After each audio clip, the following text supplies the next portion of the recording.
Hello, welcome back to the show. Let's bring into the conversation now Jonathan Sacerdoti, journalist and broadcaster. Jonathan, thank you for coming on the programme. First of all, I want to get your reaction to whether or not you think Nigel Farage should apologise for things he allegedly said 5 decades ago. I think it's a really tricky issue because on the one hand, I recognise that when allegations like this are made, especially by outlets like the BBC or The Guardian, who haven't previously had much reservations themselves about anti-Semitism, it obviously looks like a smear, and it obviously looks like something designed to try to bring him down because he is on the rise and has so much support. But what I'll say is this, and I wrote a piece about it on Friday in The Spectator. I do think that these allegations have resurfaced several times over the years, and there have been a lot of people who were at school with him, and I believe 1 or 2 teachers who've had these sorts of allegations to make. So I do separate what the man and the politician does and has done in his adult life and political career from what he might have said as a child at school.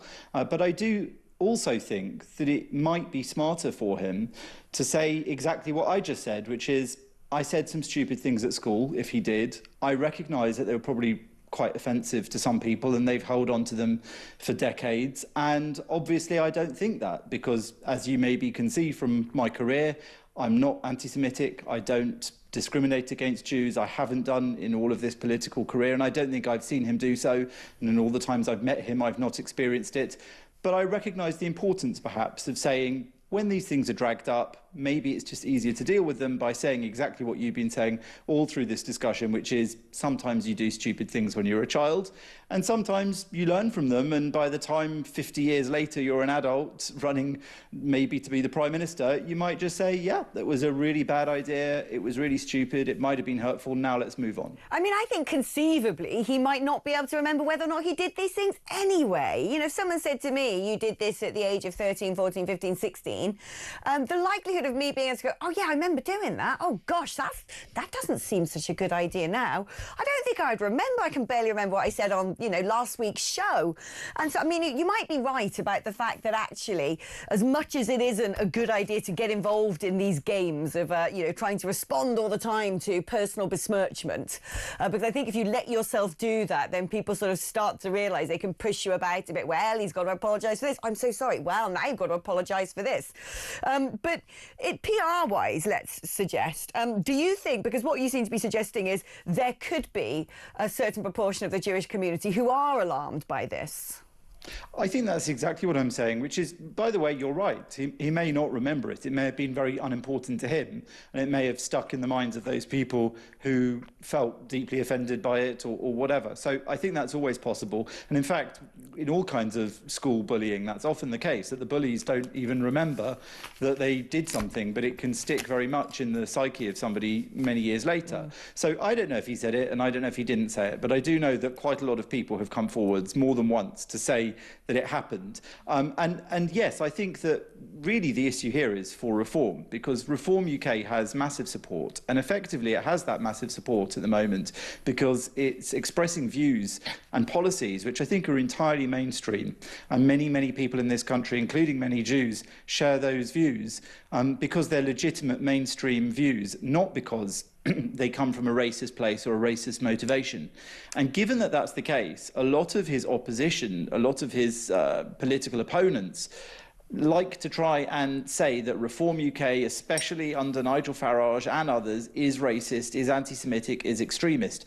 So I think that every time those allegations are made, even if they're unfair or they're dragging up something from many years ago, it's much smarter to deal with them really decisively, because when you are a new party, as they are, and you are attracting more and more support, but you're also still trying to gain more support from the middle ground, and you're trying to convince those people who aren't quite sure, they agree with you, maybe, but they're a bit nervous because of all these slurs that are put out there, and some of them may be more than slurs, and so they're thinking, well, I just don't know. And I'll tell you that I hear that constantly from Jewish people, that even though they support many of the policies of reform, They don't know if they can trust the party and if they can trust Nigel Farage. They don't know him. They don't know all the people in the party. And so they have this fear that they're constantly being told, well, it's just a racist party and you can't vote for a racist party because eventually it'll be racist against Jews. So if that's an existing problem, right or wrong, it just seems so much more sensible to deal with it. And that doesn't mean that I'm in favour of, members of other parties and The Guardian and the BBC, all of whom themselves have their own problems relating to Jews and Israel and other things, jumping on the bandwagon and trying to make such a big deal out of it. But again, I think it would just cut all that down if Nigel, who is a very plain-spoken, sensible, rational person when he speaks normally, would just address it more head-on and just say, yeah, if it happened, even if he doesn't remember, if it was offensive, it may have been foolish, it may have been stupid, it was a long time ago, and please judge me by what I do now, what I've done for years in relation to these issues. And I personally haven't seen any anti-Semitic things that Nigel Farage has done in all of my living memory. I've known that man for 2 decades, and if anything, he's a great supporter. I remember back in the UKIP days, he used to push hard on the importance of Judeo-Christian values. I don't think you get further from the truth, the idea that he'd be anti-Semitic. But, quite rightfully, they've got Alan Mendoza in their midst now. Send Alan out to battle, something like that.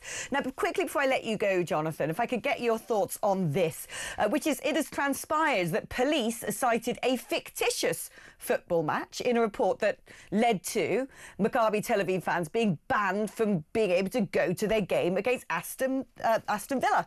The Chief Constable of West Midlands Police said he was told about a 2023 match between West Ham and Maccabi Tel Aviv that inaccurately included a report after some social media scraping, which to me makes it sound a little bit like they decided they wanted to ban the Israeli fans and then had to try to evidentially qualify that. And that, to me, if that is the case, is utterly appalling. Yeah, I mean, this whole issue with the Aston Villa controversy, I think, is one that's really important. And if we're talking about anti-Semitism in the modern day, these sorts of things are actually far more important, because what we see here is somewhere along the line, institutionally, this decision has been made, and it wasn't just to target Israelis, it was to target Jews, because Jews were told that basically they couldn't turn up and support Maccabi Tel Aviv, and even if they weren't, the Israeli fans coming to who were allegedly extremists and violent, and Jews who did go were kept, they were literally put in a pen. They were put in like a Jew pen. I know people who were there. It was a horrific incident, and to find out that it's been entirely cooked up from fake and made up intelligence and information only proves that there were people out there who are trying very hard to persecute Jewish people and Israelis, and I think we need to get to the bottom of that. And people like Nick Timothy have been brilliant at revealing what they have so far, but this needs to carry on, needs to go all the way. And actually, I'm all for Nigel Farage facing any skeletons in his closet or any questions that he might want to put out of the way about anti-Semitism, even deep in his past. But I would like to reflect the same amount of scrutiny, in fact, probably far more, to the politicians of today, to the government of today, to the police of today, to all those involved in these sorts of outrageous anti-Semitic moments, because these things really do damage Jewish life in this country, and they're just part of a sort of avalanche of things which are making many more Jewish Britons feel totally unwelcome. I couldn't agree more. Jonathan, it's been fantastic having you on the programme. Thank you ever so much. Now, a real treat is coming up after the break. At least I think it's a real treat, because I'm a huge, gushing fan of Mr Tom Tugendhat, our former Securities Minister, once led the Foreign Affairs Committee. Probably the most hawkish, as they like to say, when it comes to the threats from China. And that is what we're going to be discussing with him, amongst other things. So stay tuned. After that, though, we're going to be taking your calls. So if you would like to register your interest to be patched through to the studio, you can do that now. 03444 991 1000. You can also use that number to send me a WhatsApp message or leave me a voice note on WhatsApp. I do like to play those out. 87222 is the number to text. Write the word talk before you text. I'll see you on the other side of this.